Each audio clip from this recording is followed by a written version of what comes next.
In this video, I am sharing 6 books that you can give to your community, your friends, your family ahead of the holiday season. Each of these is a book that I read just this year in 2024. So strap in, get comfy. Also, I forgot to do an intro, and that's why future me, this me, is making this video, but I have really long hair in the rest of this video because I filmed it a few weeks back.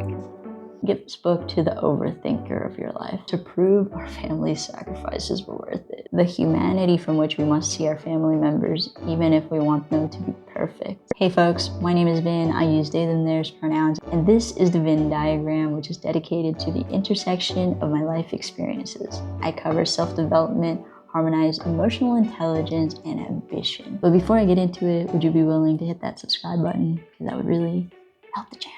Alright, recommendation number 1. I would say that this book is best for somebody that is going through grief, a friend of yours that you're really close to and want to share appreciation for. It's a really great book for people who have families and the difficulties and challenges that come with creating a family. And it's also about love across time, so you probably know somebody that could be into this book. So I first watched Firefly Lane, which is the first in this 2-part series on Netflix, which absolutely broke my heart, and then put it back together again and again. Then I read the book and the sequel, which is Fly Away, which was another cycle of grief, joy, and ultimately life. Kristin does a really great job of talking about this friendship between Tully and Kate. You know, that's spelled like that because they were absolutely inseparable from the age of 16 onwards. For Kate's family, they're very stereotypically nuclear, where they're tight-knit, 4 people, it's the 2 parents and the 2 children, and so they're very traditionally complete as a family. Malarkeys also saw love as durable, reliable, and easy to recognize. But Tully, whose addict mother is incapable of taking care of her, is raised by her grandmother until her death. Tully is in her teen years. Conversely to the Malarkeys, Tully sees love as more fragile than a sparrow's bone. So it's a really great story about friendship, but it's also about the codependency that they have for one another and how when they fight, it's like fire and ice. It is intense. I really love this quote because it's an approach I like to take with my own friendships, and I also have a video here on how to make friends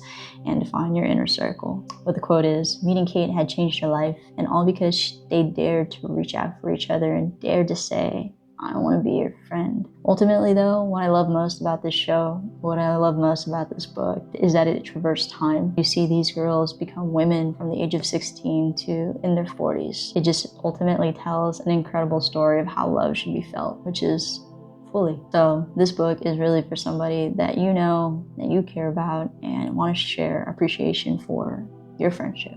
Recommendation number 2 is for the sci-fi fantasy lovers in your life. So this book is Red Rising, which is a series by Pierce Brown. So I'm actually not a big sci-fi person, but somebody in my life recommended it to me. I really got hooked to it, and I didn't expect that because, again, I'm not a sci-fi person. So I'm sorry that this is another series, and I actually haven't even finished this series. I just like the first and second books so far, and I'm gonna work on the third and then the next 3 after that. Anyway, this book is really the beginning of a revolution of children being forged into adults in pretty intense Hunger Games style competition, but also that hope lies within us when we try to hold systems accountable to what they should be held as a standard. We of the colony of Lycos, one of the first colonies under Mars' surface, are a people of dance and song and family. We spit on that legend and make our own birthright. It is the one resistance we can manage against the society that rules us. So this story takes place in space, in Mars, in a future where people are separated by colors.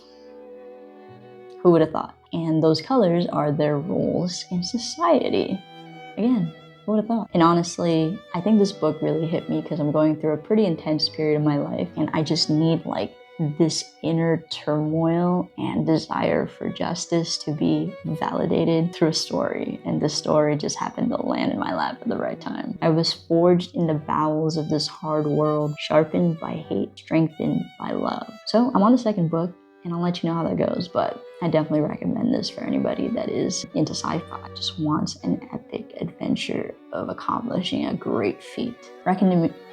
Recommendation number 3, this one is for the Angelinos, the people that live in Los Angeles. So if you know somebody that's born and raised Angelino, this book is for them. But if you also love a story about intergenerational trauma, resilience, and love, give this to that person too. This book is LA Weather by Maria Ampara Escandon. So my one sentence summary of this book is, even a tight-knit Mexican-American family in Los Angeles has its secrets and storms. And for me, this really is like a quintessential Los Angeles story. This is about a multi-generational Mexican family navigating the changes in their lives. It was also an LA County Public Library book reading club book of the summer. Yeah, sure.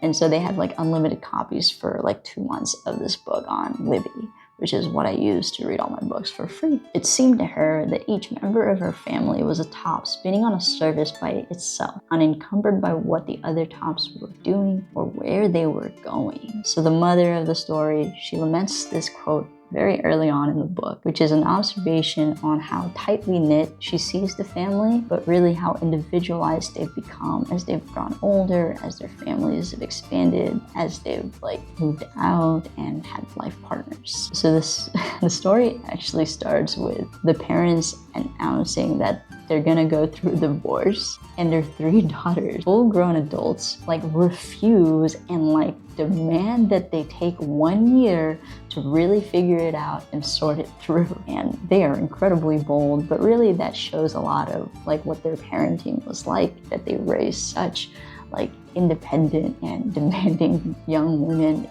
as daughters. The mother also reflects, confronting and adapting to the way people raise their children in the United States had been Gila's major challenge and an unbridgeable divide that separated her from the other moms. Ultimately, this book is a story about the humanity from which we must see our family members, even if we want them to be perfect. So send this book to a family member of yours that you love.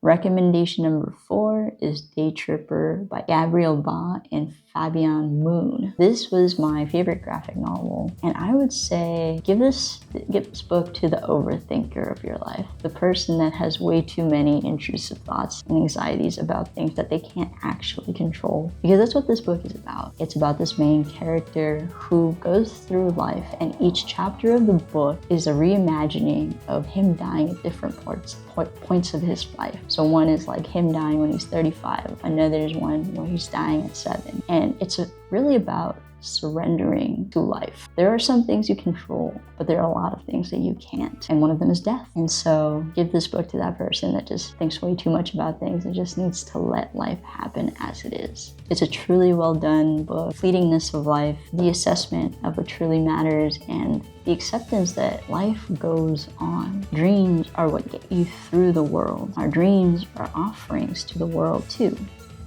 Okay, recommendation number 5 is for anyone in your life that is a first-generation kid. First in your family to be born here, first in your family to navigate college, first in your family to like navigate work in like a 9-to-5 traditional jobs here. That's who this book is for, because that's what it's about. This book is written by Alejandra Campoverdi, and I actually got to meet her. It was so cool to meet her at a first-gen conference that I got to go to for work. And I actually read this book for my book club at work. We serve first-generation college students, but that's why I read that book. So yeah, this is a term that Alejandra refers to herself by, and all of those that they're the first in their families to go to college. This was such an affirming read for me for all of the gaps in knowledge that I had when I was in college. Some of my favorite terms in this book that really help name pieces of my experience: first and only. I was the first and only to do so many things, and I'm still like the first and only to do a lot of these things in my family. The idea that we as children had to be translator, doctor go-between, form filler, the dictionary, the psychologist, and a parentified child. Basically that we had to take on roles that were adults' roles because our language